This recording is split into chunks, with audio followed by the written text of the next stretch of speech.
Assalamu alaikum, dear viewers and well wishers. Welcome back to my channel, EGS English by Shaheen sir, and my Facebook profile. সম্মানিত viewers, আপনারা নিঃসন্দেহে অবগত রয়েছেন এটা বিশাল primary circular হতে যাচ্ছে এবং নিবন্ধন পরীক্ষার সার্কুলার হবে 19তম জন্য খুব শীঘ্রই। সেই সঙ্গে আপনারা যারা অন্য কোনো সরকারি চাকরিতে প্রবেশ করতে চান তাদের জন্য আমার এই ক্লাসগুলো জিরো থেকে হিরো হওয়ার একটা প্ল্যান পরিকল্পনা দেওয়া থাকবে। আমি এখানে যেভাবে ইংরেজিগুলো শেখাবো, আপনারা যদি আমার প্রত্যেকটা ক্লাস করেন আশা করছি আপনারা কখনোই জব মার্কেটে ইংরেজির দিক থেকে পিছিয়ে থাকবেন না। সেই সঙ্গে শুরু হবে নেক্সট সেশন থেকে ম্যাথ ইনশাআল্লাহ। চলুন কথা না বাড়িয়ে নিয়ে যাই আজকের মূল পর্ব। আজকের মূল পর্ব হচ্ছে যে কোনো ধরনের নাউন আমরা যেন খুব সহজেই ধরতে পারি, চিনতে পারি এবং নাম্বার অর্জন করতে পারি, সেটা নিয়ে আলোচনা হবে। প্রিয় শিক্ষার্থীদের নোটগুলো কালেক্ট করতে হোয়াটসঅ্যাপে যোগাযোগ করো বা সরাসরি কল করো। ওকে, এখানে যা যা থাকছে সিন আনসিনের লাইন বাই লাইন বাংলা থাকবে। হ্যাঁ, তোমরা স্ক্রিনশট করো। গ্রামারগুলোর ম্যাজিক রুলস থাকবে, কমন পেলেও অ্যান্সার হবে, না হলেও হবে। রিঅ্যারেঞ্জের বাংলা থাকবে, magic paragraph, magic special paragraph, story writing, হ্যাঁ special story writing, graph chart লেখার ফর্মুলা, ডায়ালগ লেখার ফর্মুলা, হুবহু মার্কস আসবে। সিভি লেখার ফরম্যাট হুবহু মার্কস থাকবে। অ্যাপ্লিকেশন লেখার ফরম্যাট থাকবে। কম্পোজিশন বানিয়ে লেখা যাবে কীভাবে সেটা থাকবে এবং স্পেশাল কম্পোজিশন থাকবে। সম্মানিত ভিউয়ার্স, আমি শুরুতেই বলেছি স্মার্ট ইংলিশ স্মার্ট জব। আপনার ইংরেজি যতটা স্মার্ট হবে, মনে রাখবেন ইংরেজি মুখস্থ বিদ্যা নয়, এই ইংরেজিটাকে কি করতে হবে, আপনার টেকনিক্যালি কন্ট্রোল করতে হবে, তাহলে আপনি ভালো করবেন। যেমন the noun form of approve, এটা কতবার যে পরীক্ষা এসেছে হিসাবের বাইরে। মনে রাখবেন এই অ্যাপ্রুভের নাউন হলো অ্যাপ্রুভাল। ওকে, কেমনে মনে রাখবেন, অ্যাপ্রুভ হলো একটা ভার্ব, এভাবে মনে রাখতে হবে। কিন্তু আপনার তাহলে একসঙ্গে দুটো শেখা হলো। এখন পরীক্ষা যদি আসে অ্যাপ্রুভালের ভার্ব কি, তখন হবে অ্যাপ্রুভ। তাই এই অ্যাপ্রুভ ভার্ব আর এর সঙ্গে যদি আমরা এল যুক্ত করি সেটা হয়ে যাবে নাউন। অ্যাপ্রুভাল, যেমন এরকম ভাবে রিফিউজাল হতে পারে, ওকে অ্যাপ্রুভাল হতে পারে। আবার দেখেন বলছে নিচের কোনটি কালেকটিভ নাউন। কালেকটিভ নাউন কোন, ওয়াটার, ওয়াটার তো পদার্থ, টিম একটা দল, ফ্রুট ফল, তাই না, টাইগার এটা হচ্ছে আমাদের প্রাণী। সো এখানে টিম দিয়ে কি বোঝানো হচ্ছে, দল বোঝানো হচ্ছে, তাই এটা কি হবে আমাদের অবশ্যই একটা কালেকটিভ নাউন হবে। তাহলে কালেকটিভ নাউন দিয়ে কি বোঝাবে, একটা দল বোঝাবে, একটা সমষ্টি বোঝাবে। The noun form of breadth, এই যে ব্রড এটা নাউনটা কি হবে মনে রাখবেন। আগে জানতে হবে এই ব্রডটাই কি, আগে এটা আমাকে বুঝতে হবে। এটা দেখেন অনেকগুলো জায়গায় পরীক্ষা এসেছিল, 14তম নিবন্ধন এসেছিল, রেলওয়ে বুকিং সহকারীতে এসেছিল, তাই না।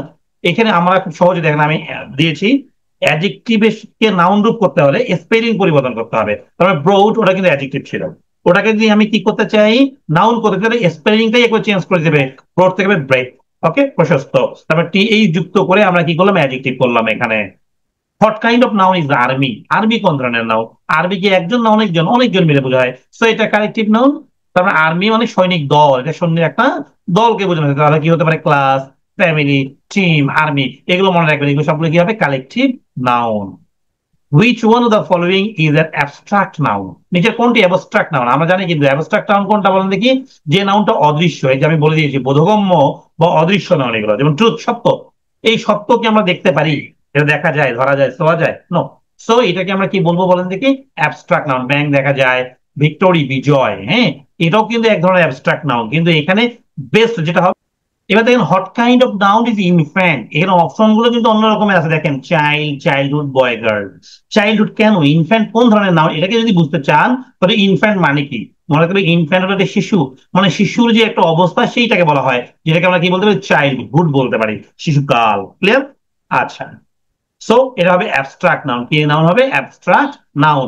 আর যদি আপনার অপশন এরকম থাকে তাহলে এটাকে কি বলতে হবে, চাইল্ডহুড বলতে হবে। Clear? Which part of speech is বুক, বলা যে বুক কোন ধরনের পার্টস অফ স্পিচ। তাহলে বুক একই সঙ্গে কিন্তু কি হবে, নাউনও হবে এবং ভার্বও হবে, এটা কিন্তু একটু মুখস্থ রাখবেন। কারণ বুক মানে হচ্ছে বই, বুক মানে কি বই, এটা নাউন। আবার টু বুকের আছে দেখো, আগেই সংরক্ষণ করা হয়, কোনো কোনো কিছু সংরক্ষণ করা, এটার আগে আমরা কি বলতে পারি, ভার্ব বলতে পারি। তাই আমরা এখানে কি বলতে পারি, নাউন ও ভার্ব দুটোই একই রকম হবে কার, বুকের ক্ষেত্রে। যেমন রান, প্লে, ওয়াচ, এগুলো সবগুলোরই কি হবে, নাউন এবং ভার্ব সেমই হবে। What is the noun form of choose, এই চুজের নাউন ফর্ম কি, এটা আমরা সবাই জানি চয়েস, পছন্দ। দেখেন চুজের নির্বাচিত, চুজিং নির্বাচন করা, চয়েস পছন্দ, আর চুজেন নির্বাচিত। সো এখানে রাইট অ্যান্সার হবে কি চয়েস। তাহলে চুজ হলো ভার্ব আর নাউন ফর্ম হলো চয়েস, আমি এটি পছন্দ করি, I make a choice. Clear? So এভাবেই মনে রাখবেন, আই মেক আ চয়েস এখানে অবজেক্টিভ ফর্মে বসার কারণে এটা আমার কি হয়ে যাবে, নাউন হয়ে যাবে। What kind of noun is cattle, cattle কোন ধরনের নাউন। দেখেন ক্যাটেল দিয়ে কি বোঝানো হচ্ছে, অনেকগুলো গবাদি পশুকে বোঝানো হচ্ছে না, সো এটা কালেকটিভ নাউন। কি হবে? এটা কালেকটিভ নাউন। ক্যাটেল মানে হচ্ছে অনেক গরু একসঙ্গে বোঝায়, তাই এটা কালেকটিভ নাউন হবে। Okay, what is the adjective form of people? পিপলের অ্যাডজেক্টিভ ফর্ম কি? এবার দেখেন পিপলের অ্যাডজেক্টিভ ফর্ম যে এসে, পিপলের অ্যাডজেক্টিভ ফর্ম হবে কি হবে?